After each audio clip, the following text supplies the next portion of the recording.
संशोधन प्रस्ताव रखने का आपने मुझे अवसर प्रदान किया।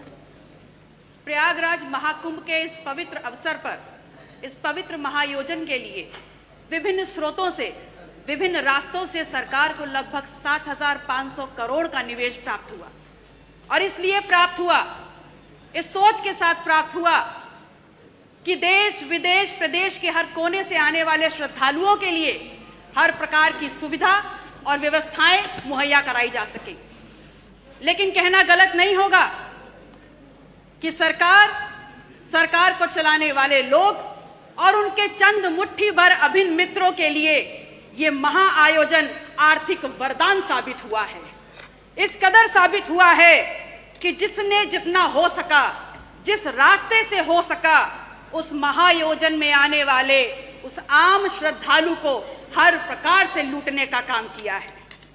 मान्यवर, आज दिल्ली से अमेरिका जाना सस्ता हो गया है। और ध्यान रखिएगा, मैं डंकी रूट की बात नहीं कर रही। आज दिल्ली से अमेरिका जाना सस्ता हो गया है, लेकिन दिल्ली से प्रयागराज जाने की कीमतें आसमान छू रही हैं। 3 लाख करोड़ का आपको राजस्व मिला और उसके बाद भी आम आदमी सुविधाओं के लिए, व्यवस्थाओं के लिए हांफता, रगड़ता, रोता नजर आ रहा है।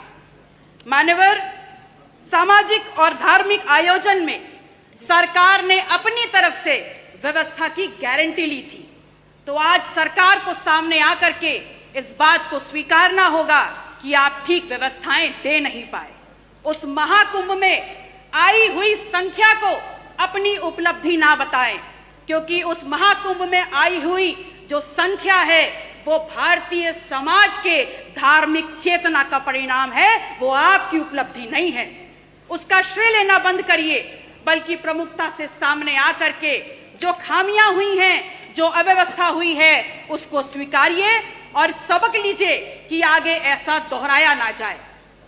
मानवर, समता, समरसता के तथाकथित संदेश के साथ इस महाकुंभ का आयोजन सरकार ने किया और सरकार इतनी निरंकुश हो गई, सरकार का प्रशासनिक अमला इतना निरंकुश हो गया कि आपने तमाम नियमों को धता बताते हुए वीआईपी कल्चर खेलना शुरू कर दिया और इस कदर उसको आगे बढ़ा दिया कि वहां पर वर्गीय विभेद के कारण अव्यवस्था और वहां पर भगदड़ की भेंट चढ़ गया। आम जन की आस्था, आम जन की भावनाएं के साथ जो खिलवाड़ हुआ है वो महज निंदनीय मात्र नहीं है, बल्कि एक पाप है। और वो पाप इस कदर है कि किसी भी प्रकार से स्वयं मां गंगा भी उसको नहीं धो पाएंगी। कितनी देर में आएगा? आप कह रहे हैं कि विपक्ष धार्मिक आयोजन महाकुंभ पर राजनीति करता है, तो एक छोटा सा सवाल आपसे पूछ रही हूं कि ये बताइए, 22 जनवरी 2025 को जब संपूर्ण मंत्रिमंडल परिषद की वहां बैठक आपने आयोजन की थी, तो क्या आप मंत्रिमंडल के लोगों को ले जा करके वहां भजन कीर्तन करा रहे थे? वो भी तो एक राजनीतिक बैठक थी ना। तो फिर राजनीति विपक्ष कैसे कर रहा है?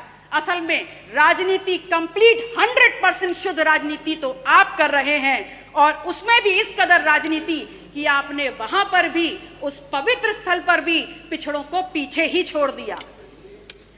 आपका नारा है सबका साथ, सबका विश्वास, सबका विकास।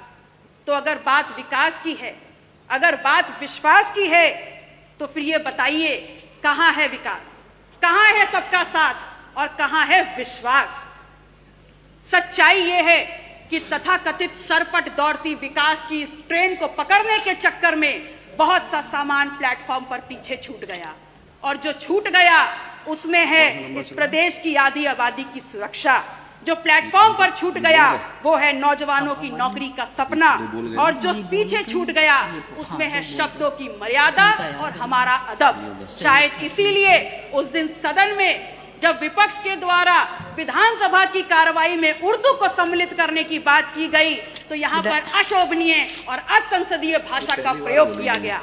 तो एक सवाल सीधे सीधे माननीय अधिष्ठाता महोदय, आपके मार्फत आपका संरक्षण लेते हुए मैं नेता सदन से पूछती हूँ is Urdu an imported language? क्या उर्दू निर्यात करी हुई जुबान है?